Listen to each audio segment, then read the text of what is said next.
Hey, this is Ali with Geek Inked magazine, and we are here talking with Robert Picardo, who's best known probably for Voyager, but has been in quite a few other things. Robert, thank you so much for talking with us. My pleasure. I'm impressed that you can say Geek Inked that perfectly, because that is one of the hardest titles to say 3 times in a row. Try it. I have lots of practice. Geek Inked. Now, there were a lot of stories you told at the panel last night, and I wasn't able to include absolutely everything in my post, but I'm really curious to hear some of your other stories. Do you have, could you tell us a story about how you got cast on Voyager? Sure. I was doing a play at the time in Los Angeles at a very prestigious venue called the Mark Taper Forum. Very excited to work there. I was playing, strangely, a doctor with a terrible bedside manner. Just by coincidence. And my agent sent me the script for Voyager, and I was not very familiar with Star Trek. I apologize, guys. Since then, I have learned a lot about Star Trek, but back then I didn't know a whole lot about it. As a kid, I watched Lost in Space more because I was in love with Angela Cartwright. But anyway, I was asked to audition for this character called the Doctor, who was described as colorless, humorless, a computer program of a doctor, which sounded totally boring. But I asked instead to read for this part called Neelix, which looked kind of funny. So I read for Neelix. I got very close to getting Neelix, but I didn't get it. It was between me and Ethan Phillips and one other actor. So then they came back and said, you know, would you read for the original role we asked you to read for, the Doctor? And I said, I don't get the joke, but I'll give it a shot, because I didn't quite know what... You know, I didn't realize the potential of the character, that he was going to be the next artificial intelligence character in the tradition of Data.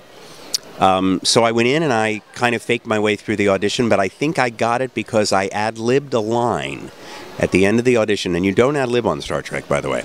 But I ad-libbed at the very end when the Doctor is left alone in sickbay with nothing to do because they forget to deactivate his program. The last scripted line was, I believe someone has failed to terminate my program. And I took a long deadpan look at the 16 people I was auditioning for and said with tremendous disdain, I'm a doctor, not a nightlight. And they laughed, and I think I got hired for that cheesy DeForest Kelley ripoff. So Dee, thank you. Now, I really enjoyed the stories you told yesterday about China Beach and inner space. Would you care to grace us with something about China Beach? It might be a little more relevant these days since we're, again, in the middle of an unpopular war. Well, I just got thanked at the table by a Canadian Vietnam vet who appreciated the fact that I talked about how China Beach, in a small way, I think, tried to heal some of the wounds after that war, and the terrible mistake that we made in the States, anyway, of blaming an unpopular war on those who served rather than giving them the thanks of a grateful nation that we are required to give them.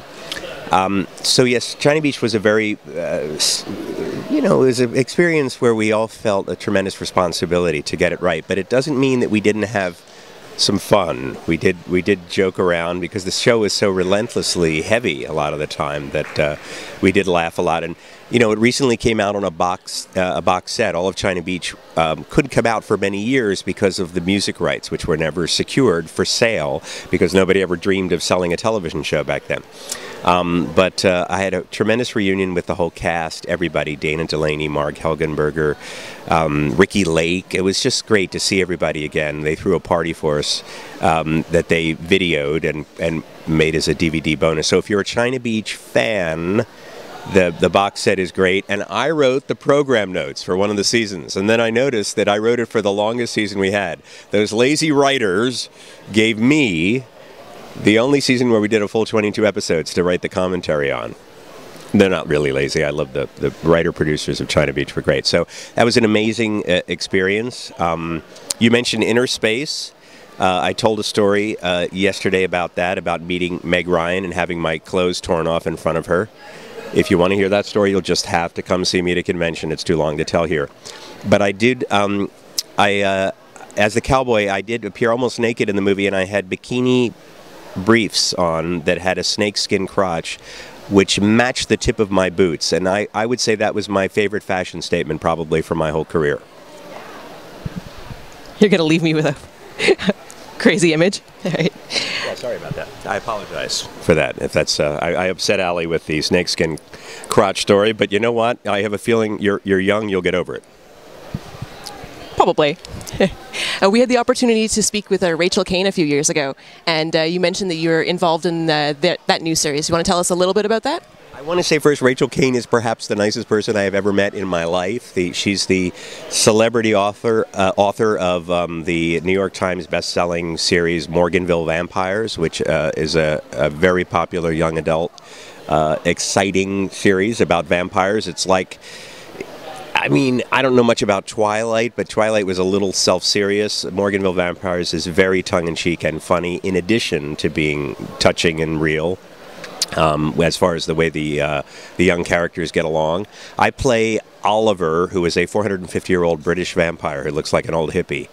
It's a great role. It's a lot of fun, and we premiered just in time for Halloween on Geek and Sundry on their YouTube channel. So if you haven't seen it, go to Geek and Sundry at YouTube and watch Morganville Vampires. It's only 6 episodes that are about 10 minutes each, but it's a wonderful role I have, and I really got a huge kick out of it. Well, we'll definitely link to that in our comments. Finally, do you have any charity work you want to speak to us about? Well, I have for years raised money for the Pediatric AIDS Foundation at conventions, but more recently, my focus has been on my local chapter of Habitat for Humanity. I'm on the Hard Hat Council of the San Gabriel Valley chapter of Habitat. And I would say, I guess I've had 6 fundraisers in Vegas over the years, over the last 7 years, for Habitat. And I encourage you, it's a terrific charity, and I encourage you to support your own local chapter of it. And if you want to support my local chapter, you can go to the San Gabriel Valley chapter of Habitat for Humanity and look up our website and see the projects we're doing now.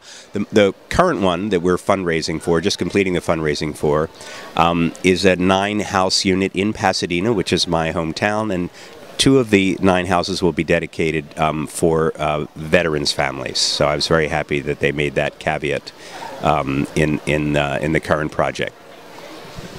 Thank you so much, Robert Picardo, for speaking with us. It really was a pleasure. Thank you. Thank you very much.